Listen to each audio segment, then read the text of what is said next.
एक शहर में एक बहुत बड़ा फूलों का बगीचा था। उस बगीचे में गुलाब के फूल हमेशा खिलते रहते थे। मस्त उस गुलाब के आसपास बच्चे खेलते, लोग बैठकर एक साथ हंसते थे और बहुत प्रसन्न होते थे। एक दिन दो गुलाब एक दूसरे के सामने लगे थे। उसमें से एक गुलाब ने कहा, आप कौन हो जो इस बगीचे में सबसे अलग दिखती हो? उस दूसरे गुलाब ने कहा, क्या मैं तुम्हें अपने बारे में सब बता दूँ? उसने हाँ कहा। फिर वो गुलाब अपने बारे में कहने लगी, मैं एक गुलाब हूँ। मुझे मेरी खूबसूरती के लिए बहुत लोग पहचानते हैं। बस पहचानते ही नहीं तो मुझे फूलों की रानी भी कहलाते हैं। कई शायर मुझ पर शायरियाँ लिखते हैं, कोई गज़ल, फिर कोई कविताएँ। मेरा मन इस दुनिया में बहुत है।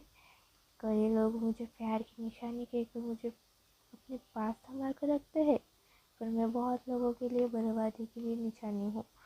मैं ऐसे कई लोग हैं मेरे वजह से बर्बाद भी हुए। कई लोगों को मैं ही ये समझाती हूँ कि प्यार एक बहुत बुरी चीज़ है, पर अगर हम उस प्यार को एक सही इंसान के साथ निभाए तो वो सबसे अच्छी चीज़ होती है। मैं बहुत अलग अलग रंगों में पाई जाती हूँ, जैसे कि सफ़ेद, पीला, हरा, गुलाबी और बहुत कई रंग। पर मेरा विशेष रंग लाल है। मेरा इस लाल रंग से कई लोग मेरे पास आकर्षित होते हैं। मैं जितनी सुंदर हूँ उतने ही कांटे मेरे बदन पर भी है।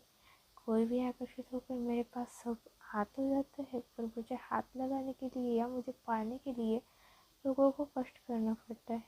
अगर थोड़ी सी भी गलती हुई तो मैं दूसरों को घाव भी दे सकती हूँ और वहाँ पर खून भी बहला सकती हूँ। ये सब सुनकर गुलाब ने कहा, फिर तुम्हें तो प्यार करना और तुम्हें पाना मेरे लिए बहुत मुश्किल होगा।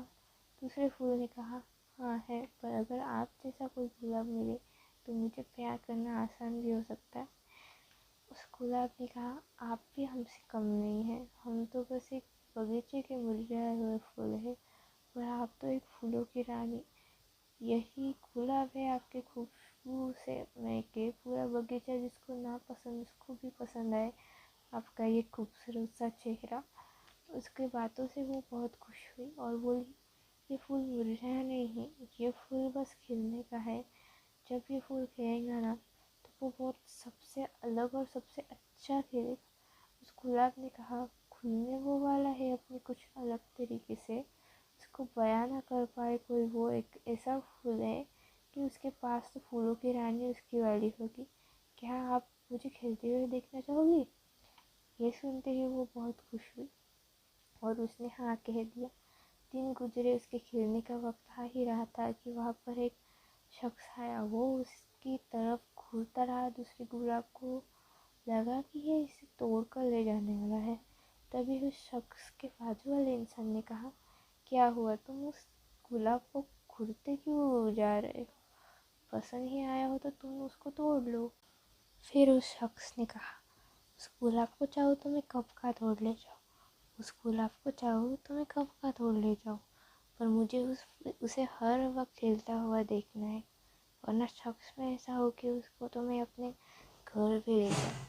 उसकी बात सुनकर दोनों गुलाब को अच्छा लगा, पर पता नहीं क्यों वो शख्स फिर से आया और उस गुलाब को लेकर गया जो खिला था। दूसरे गुलाब को उसकी बहुत फिक्र हुई। वो यही सोचता था कि वो कैसी होगी, कहीं वो मुरझा तो नहीं गई होगी।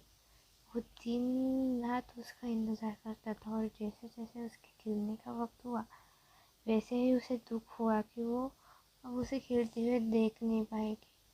उसके एक दिन बाद वो शख्स उस दूसरे गुलाब के पास आया और जैसे ही दिखा कि ये फूल खिलने वाला है उसने वो गुलाब भी तोड़ डाला। वो दूसरा गुलाब बहुत डरा हुआ था क्योंकि उसे खिलने से पहले ही तोड़ दिया गया था।